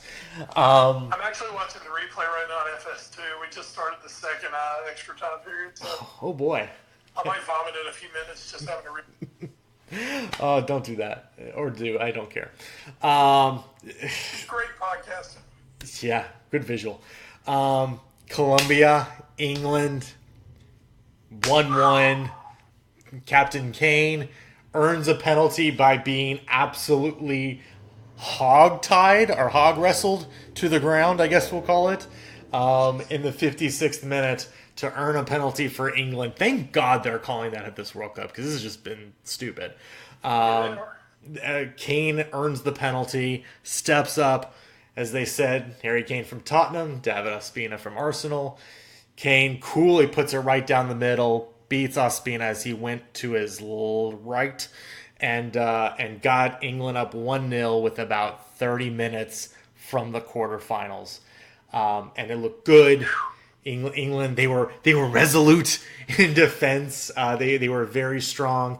But just at the 93rd minute, and the 5 minutes of stoppage time, Yerry Mina puts Colombia level off a set piece. just manages to head it in. Trippier was on the far post trying to guard it, but it just bounced kind of over his head and he wasn't able to get it. Neither was Pickford. So 1-1, all the momentum with Colombia. The very pro-Colombia crowd is going nuts over in Moscow. And everything looks like it's going against England. And then extra time happens and England's not really able to get much going. And Jamie Vardy's not having that big of an impact. And then the dreaded penalties come around. And so, Wes, I want to ask you 3 questions. 1, and they're all percentages. How confident were you when England started penalties? How confident were you when Jordan Henderson missed his penalty? And how confident were you when Dyer won it with a penalty? Because in my mind, I feel like every English fan still would not be 100% sure they'd won even after Dyer scored the winner. 0-0-1. I had no confidence in us going to penalties. Why? Because we lose in penalty shootouts. First English win ever. 0-3 all time in the World Cup. We lost Euro '96 on penalty shootouts. That was Gareth Southgate missing that one of all. Yes, they showed that. Of course it was. Yeah. Yes, of course they showed that. And they get to flood all this shit in our heads, and no, there's no way we win the shootout. And after Dyer hit his, I was still waiting for someone to say something like, he took too long on his run-up or something. Yeah. I was waiting. I was still... It took me about 30 seconds of waiting for the shoe to drop. I'm serious. I 100% believe you. This is just how I am with England at this point. You don't believe anything until they go to commercial or something. I was almost expecting to go to commercial and then come back. Oh my God, while we were gone, they decided we actually have another round that they forgot about. So, Jesus.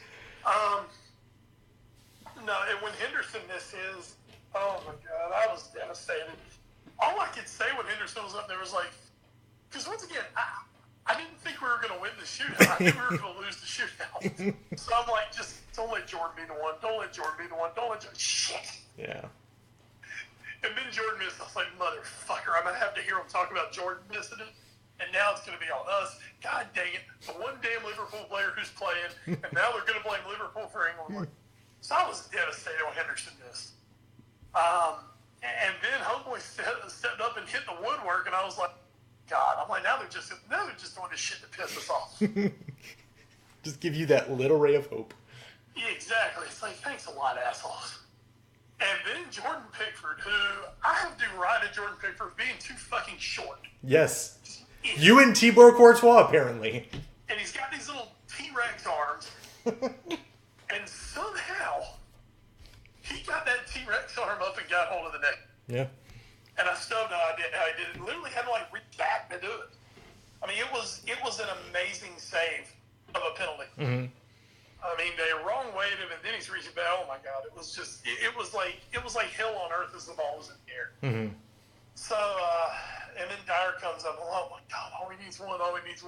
He's gonna kick this motherfucker into the 30th round. Because to it's Eric Dyer, who has not exactly been convincing this season. No. Didn't have a great season for Spurs.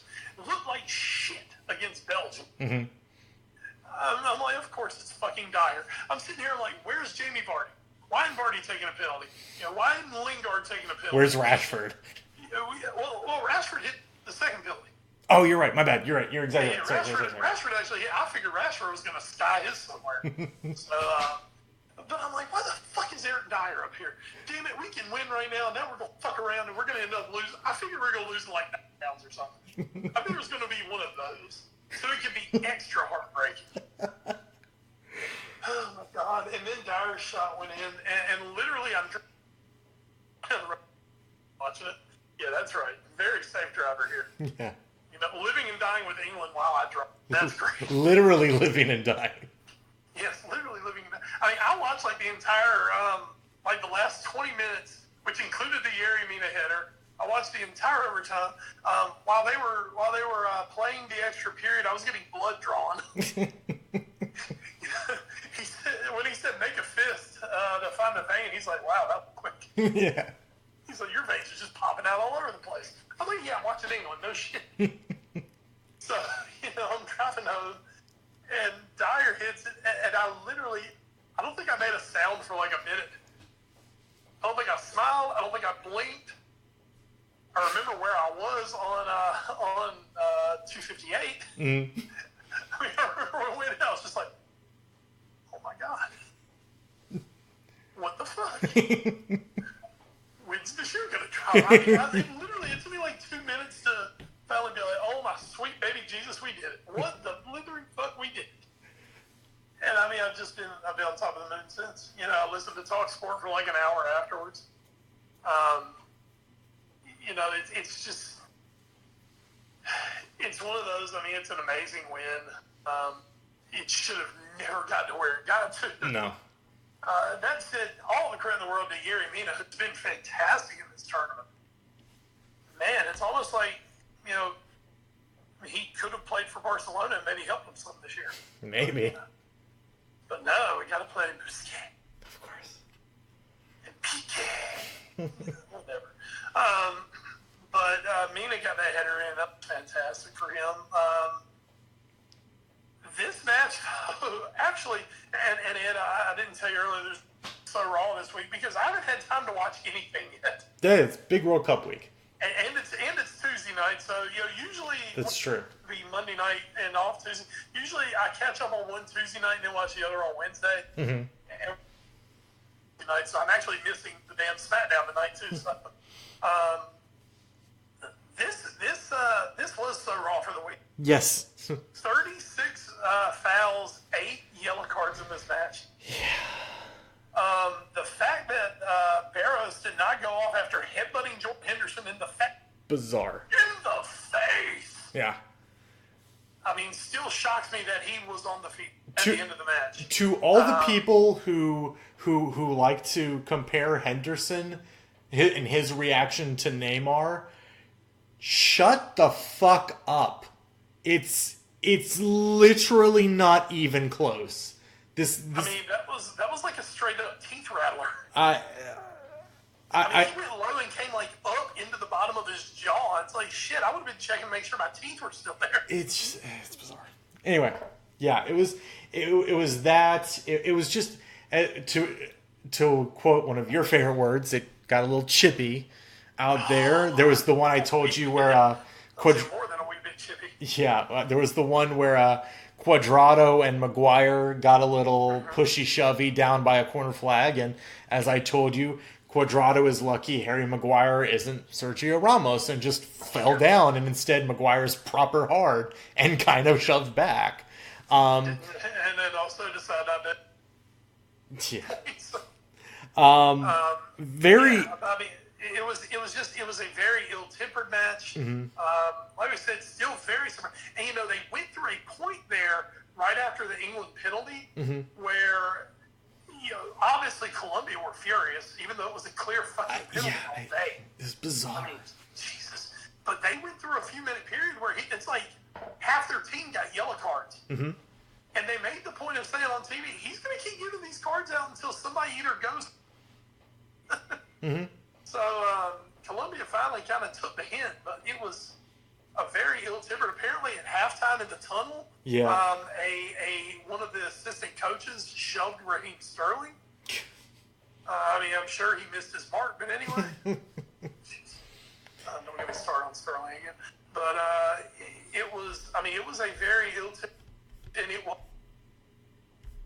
looked like it could go off the rails. Yeah. Oh, God. Yeah. And all I'm sitting here saying as an England fan, of course, when we're up, guys, come on, don't fuck up. Yeah. Don't fuck up and get suspended for the damn Final Eight. Don't fuck up and miss the quarterfinal.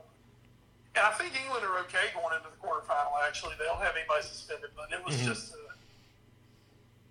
It was scary in the fact that I was just waiting for somebody. I was just waiting for Wayne Rooney to see the red mist and stomp on someone's ankle. Yeah. Because that's what happens to England. Rooney gets a red card or Beckham gets a red card. That's just what happens to England. I was very disappointed in Colombia. Which sounds like the most pretentious thing in the world to say, and I don't give a shit. I was very disappointed that a team that talented decided to turn the game into a street fight. And I'm like, and this is, with all due respect to how good this young England team has been, it's England. Like, if somebody does this to Brazil, I can kind of see it because they seem a little soft, and it seems like you can get in their heads a little bit if you do this sort of shit, which Colombia did 4 years ago in Brazil to them.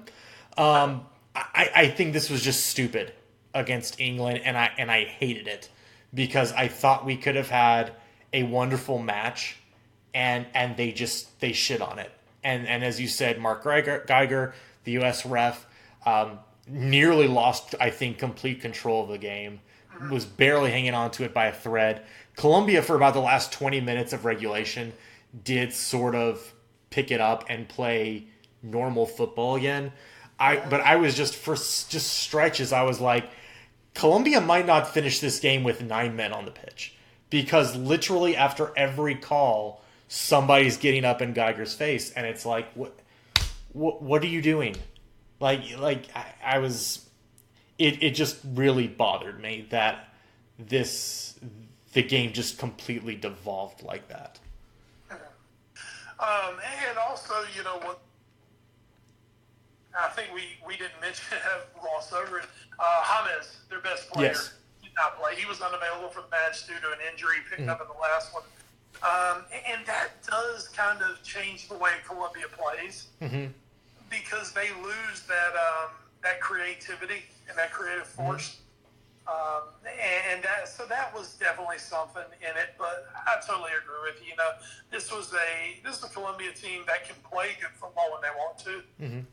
They just kind of decided today that they wanted to turn into a street fight. And I think they thought they could maybe intimidate England. You know, it is a younger English team. Yeah. You know, they could intimidate them, bully them around. But it's like, who on that team are you intimidating? You intimidating Delhi?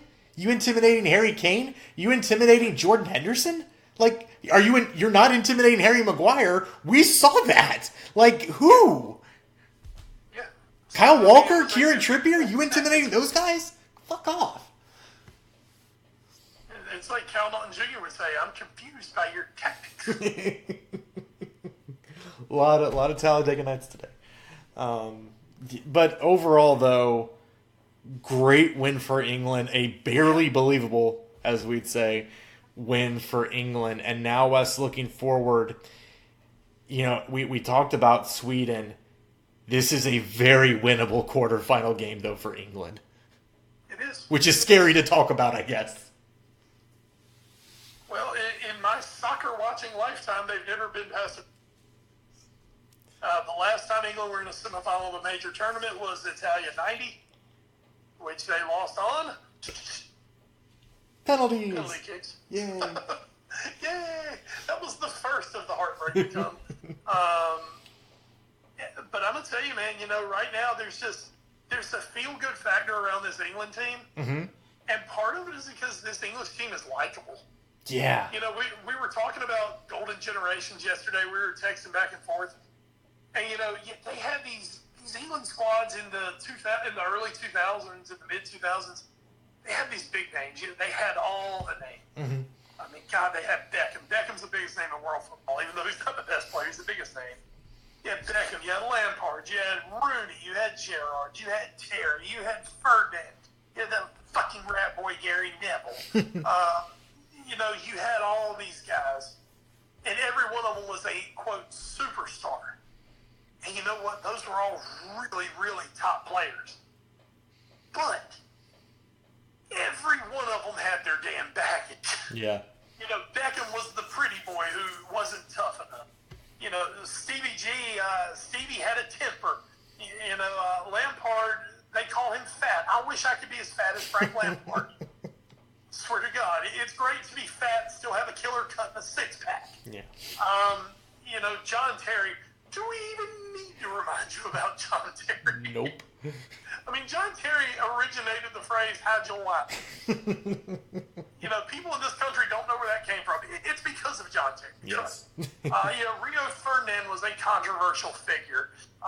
Gary Neville was an asshole and still is. And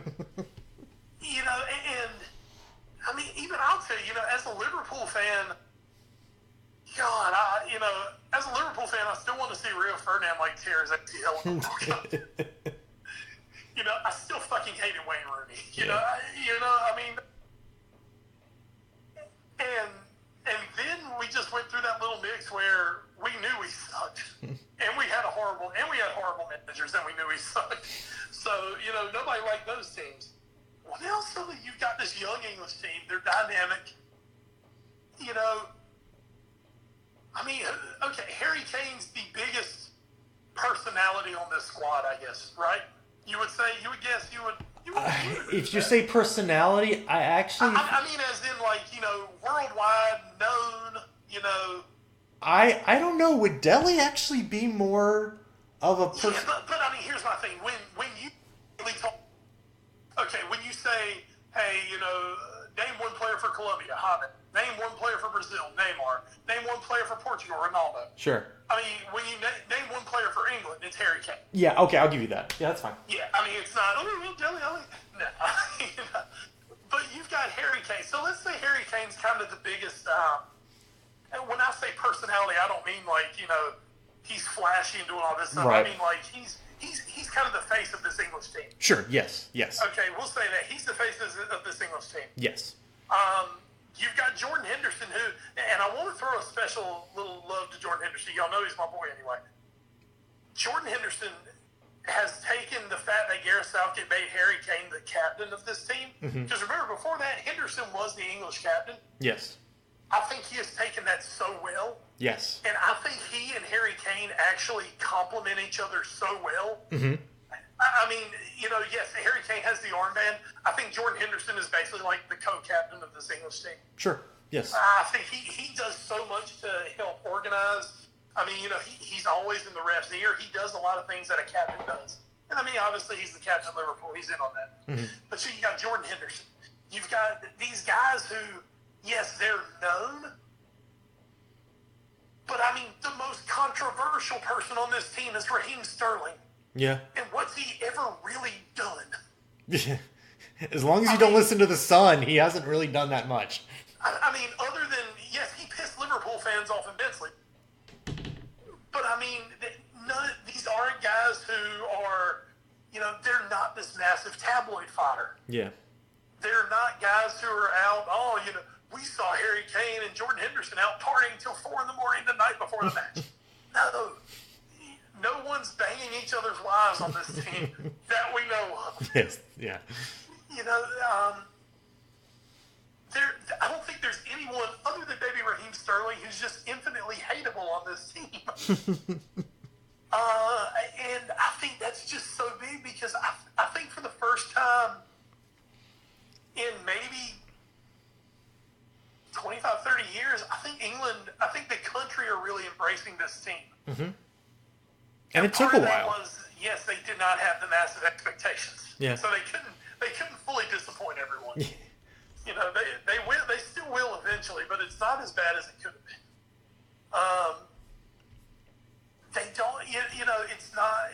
It's suddenly it's one of those. They actually feel like, man, this is England. This isn't just Team Spurs and Team Liverpool and Team United. I mean, I've found myself going, come on, Harry, come on, Jesse. And I don't like Jesse Lingard. Oh, yeah. I don't like Jesse. And I mean, when Lingard's up, I'm like, come on, Steven, you got this, baby, you got this. I mean, today Marcus Rashford stepped up and hit that penalty, and I was so excited for Marcus Rashford. I think this is the first time England have really embraced their team since maybe Euro '96. I think this is the first time they've really embraced them. And you're seeing it where I think the players are playing from a standpoint of love.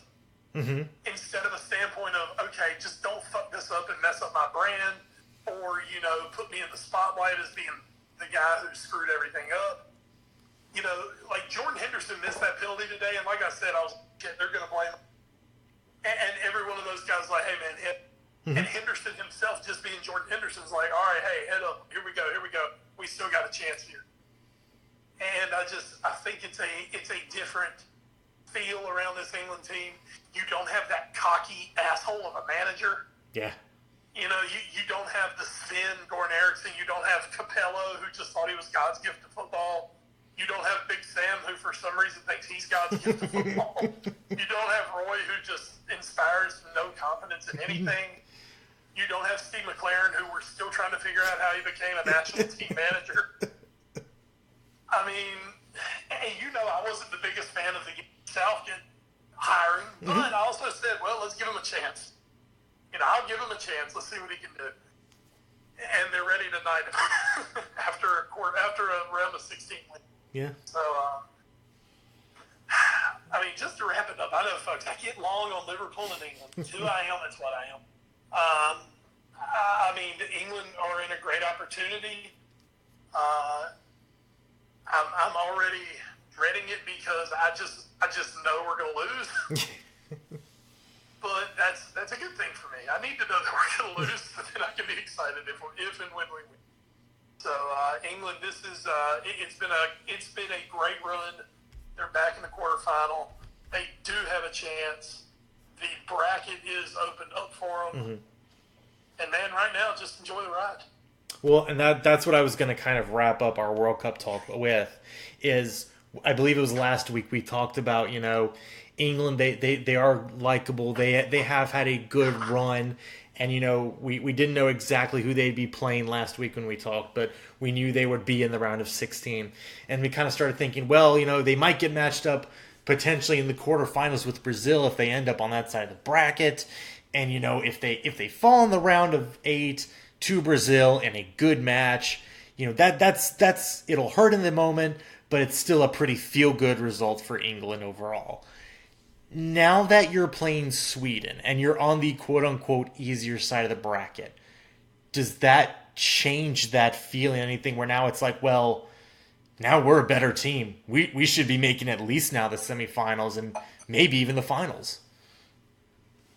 I think about the fan base that can start to creep in. Mm-hmm. I think this group of players, I just think their heads are on their shoulders. Yes. Better than in the past. And I think it's because they're still playing without that pressure. Mm-hmm. I think right now, I mean, England's playing with house money. Mm-hmm. I think the players understand that, and I think Southgate's doing a good job of making sure that they understand that. And I think the country, I think the fan base and the country, I think they're kind of starting to realize, you know, if we don't put all our eggs in having to win the world, we can just enjoy this a little more. Mm-hmm. And I'm hoping and thinking that's where we're going to. Okay. So, you know, if we, like I said, I'm going ahead and just prepare myself anyway. I mean, we're probably going to lose this week. And if it happens, then, well, you know what? It's England. They don't get past the quarter. You know? But if we win, man, hey, we're in the semifinals.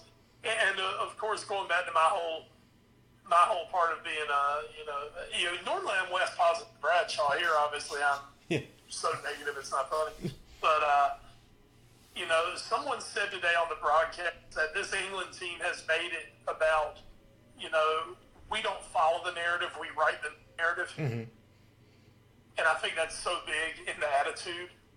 You know, and I think today, winning in a shootout, winning the way they did, which, I mean, I was already ready to say, well, it's the most English.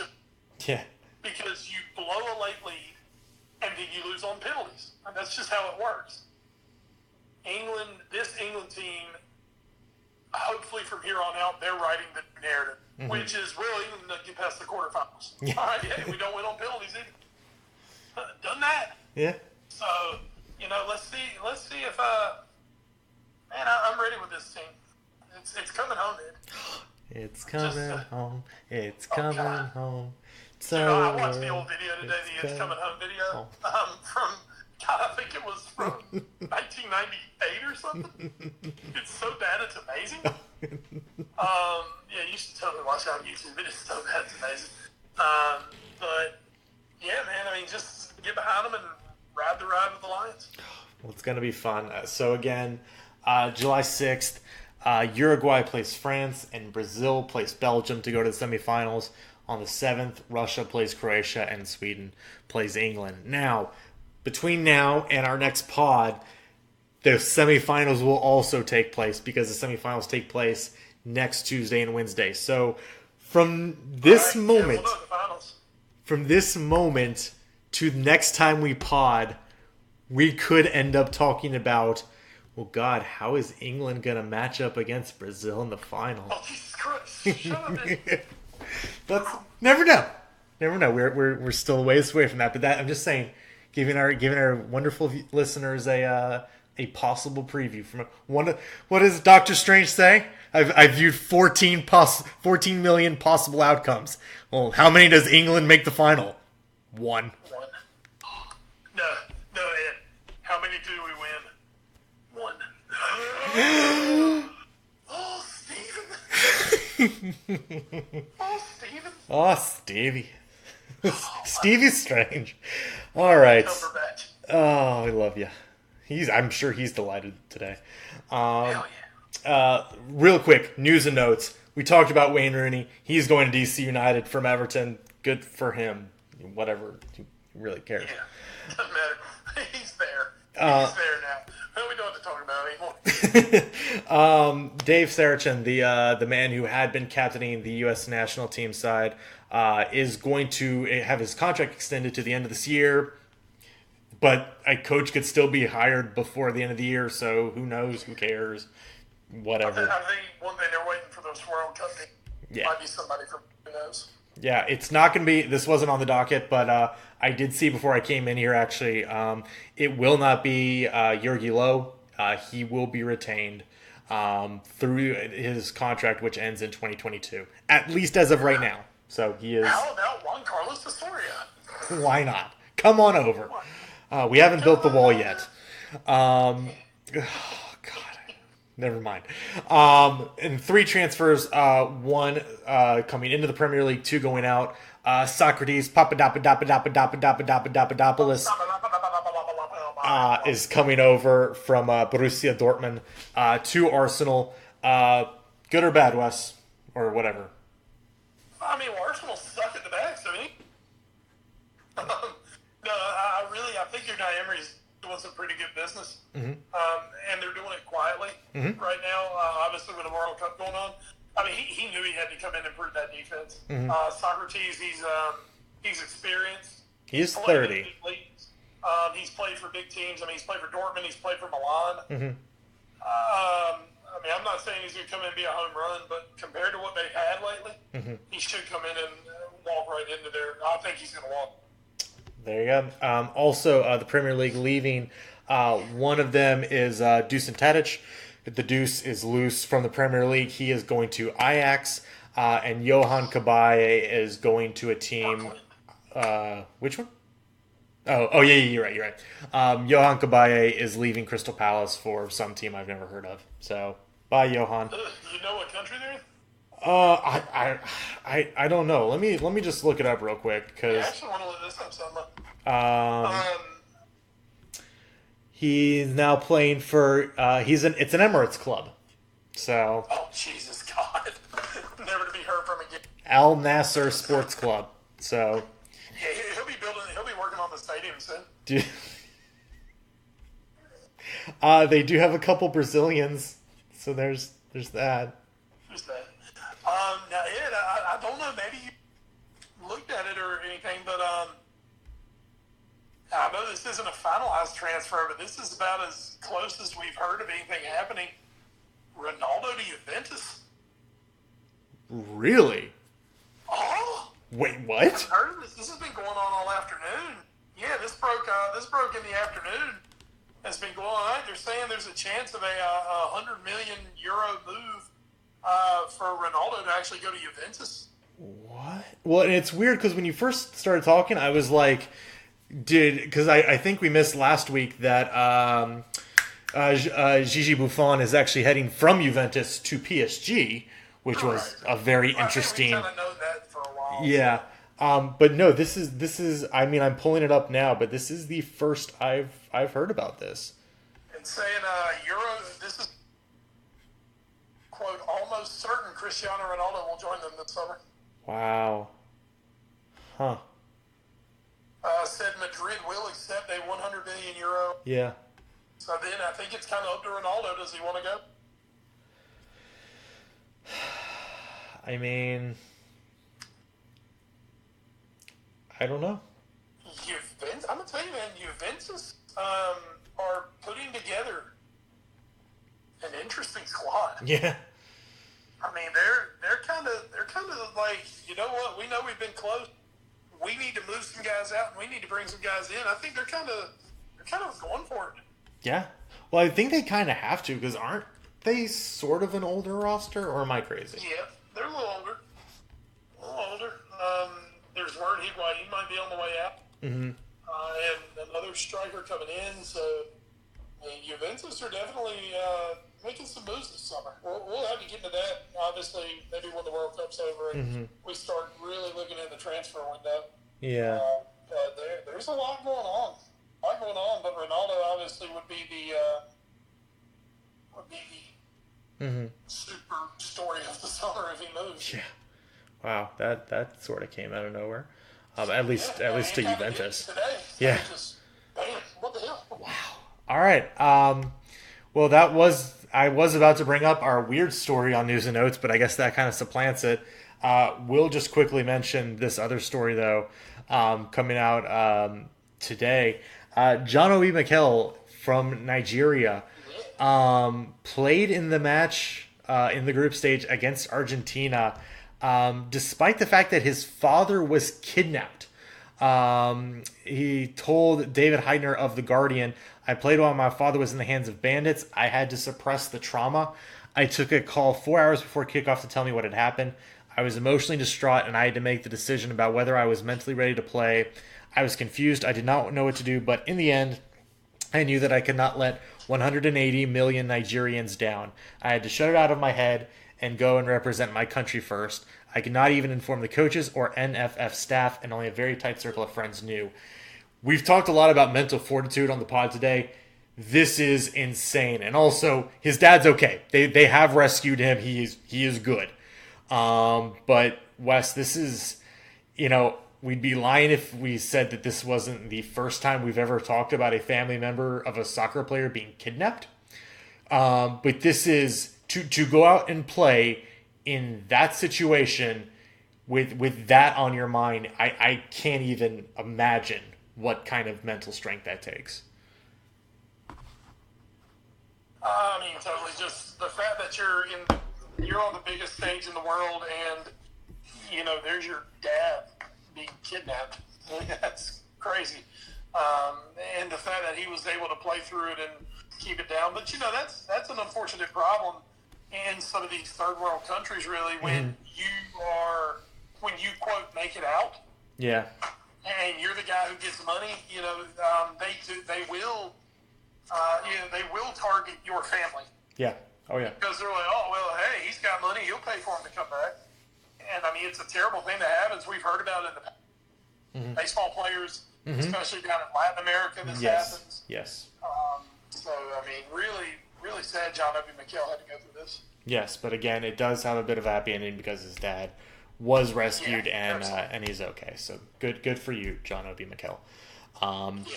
So that is going to do it for news and notes. Wes, since there's no So Raw, let's quickly hit the watch for. What are you watching in the week that was, or the week that will be, besides the World Cup, if anything? Oh, God, I finished up Brockmire last week. Oh, season 2? Season 2 of Brockmire. Mm-hmm. Oh, my God, it got dark. Oh.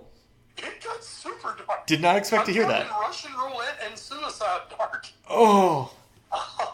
This is going to be weeds again. Spectacular. I'm going to tell you, man, that is, it is dirty, it is raunchy, it is very hardcore.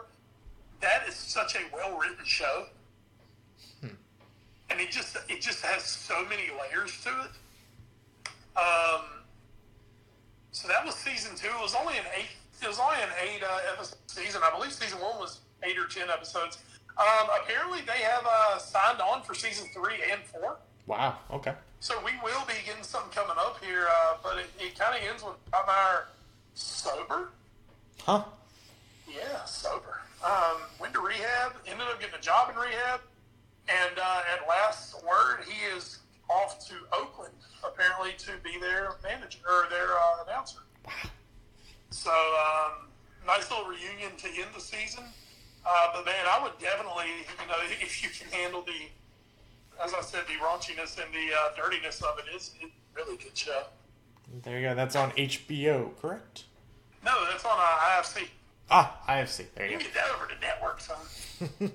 What? HBO. It's not network TV. It's HBO. I will be watching. Tickets already purchased. No Avengers Infinity War like shenanigans had to be gone through. But tickets are purchased for a Friday night viewing of Ant-Man and the Wasp. I am very excited. We've talked about it. Just I don't even really care about the movie at this point. I want to know the end. I just want to see what happens in the post-credit sequence. That's all. I need to know how this fits into the MCU. I'm sure it's going to be a good movie. I like Paul Rudd. It's going to be good. But I have to know, because it's literally the only thing I've thought about for this movie since I saw the end of Infinity War. I was just, okay, explain yourself. So I've heard good things about this. I've heard it's much more, it gets back to kind of the lightheartedness of Marvel. good. Yeah. Because speaking of going dark, Be weeping on the way out. But apparently, yeah, the two credit scenes do, I believe, go into Infinity War, and do have something important about that. And I just want to throw something out. Last night at work, when we work the late nights and the overnights, if we get slow, we like to put in the old fire stick and see what we can find. So last night we just happened to turn Kong Skull Island. Which we'd all seen before, but we're like, hey, it's pretty good. It'll pass a few hours. As I'm sitting there watching a particular scene, it just hits me like a ton of bricks that I'm looking at 3 people on the screen. One of them is Nick Fury. yes. The other is Loki. Yes. And the other is Captain Marvel. Yeah. And I was like, oh, my Marvel goodness. Yeah. But it was Samuel L. Jackson, Brie Larson, all having major parts in that movie. They were kind of the 3 main characters of the movie. So, I was sitting there, I was like, man, I really can't wait for Ant-Man and Wasp. Good times. And that comes out, you said the 6th, next Friday? Or no, this Friday. Yeah, this week. Jeez, God, yeah, today's the 4th. My God. Yeah, I can't wait to go see that myself. Got my movie pass all ready to go. I'm definitely going to see that. All right, so that is going to do it then for this episode of the Foreign Affair podcast. Once again, we will be back next week on our normal time, coming out on Thursdays, when we will be talking about the quarterfinals and semifinals of everything that goes down in Russia, and I'm sure there's going to be plenty more, especially with the way the round of 16 went. As always, we are presented by NGSC Sports at ngscsports.com. We never stop. You can find them as a collective on Twitter. As us, as a collective on Twitter, we are at AFA Pod. Wes, you are? I'm at West Bradshaw 21. I am at Edward Green. You can also find us on Facebook, Instagram, and YouTube. YouTube.com/The All New Sports Show. That's our parent show. You can also email us at that address, allnewsportsshow@gmail.com. A big thanks to all our podcast providers, including Podbean.com, Stitcher, Spreaker, iHeartRadio, the TuneIn Radio app, the iTunes Music Store, and the Google Play Music Store. So like I said, we'll be back next week, but that is going to do it for episode 217. Wes, do you have anything else to add before we get out of here? To all of our American listeners, of course, a big happy 4th of July. Woo! Fireworks! Hey, man, it's a fun holiday. It's a good one. So, definitely be safe, have fun. Folks, I know Ed's going to say it again, enjoy the football. My God, I mean, how magnificent has this summer been with the football so far? It's just been fantastic. If you're a baseball fan, the American League, holy shit. It's not bad. Holy shit. It is basically, and sadly the fact is that out of the 4 teams, Two of Seattle, Houston, New York, and Boston are going to be wild card teams. Yeah. So somebody's going to be out, unfortunately. But man, it's damn good this year. Yeah. It is damn good in the American League. The Red Sox won again tonight. It took 2 or 3 from the Yankees over the weekend. Man, we love our baseball. Mm-hmm. And as soon as the football's over, before it starts back in 2 weeks, we'll have some baseball time. So. Yeah. That's 2 weeks. Literally 2 weeks. Because, later this month we get to see Liverpool. Yeah. Yay! That's like 3 weeks away. And I get to ask Jurgen Klopp an incredibly inappropriate question. So, for my call in crime, Wes Bradshaw, I am Edward Green. Ladies and gentlemen, thank you so much for catching up here on the A Foreign Affair podcast. Until next time, stay safe. As Wes told you, I would say, enjoy the football. And once again, I said it last week, I said it again. Good night, England. Sleep tight, boys, because we deserved it after this one. Whew, yeah, big sleeps. Eat, drink, and be merry. Oh, my God. I saw tomorrow will die. Somebody posted on Facebook, someone I knew, after the Argentina-France game. They were like, yeah, that was cool and all, but it would be cooler if, they scored 7 goals in this game. They won't score 7 goals in the next 4 matches. And I was like, they hit 7 goals in the 3rd match in the 4th minute when Croatia equalized against Denmark. Like, this was literally the worst tournament to say like that of. Like,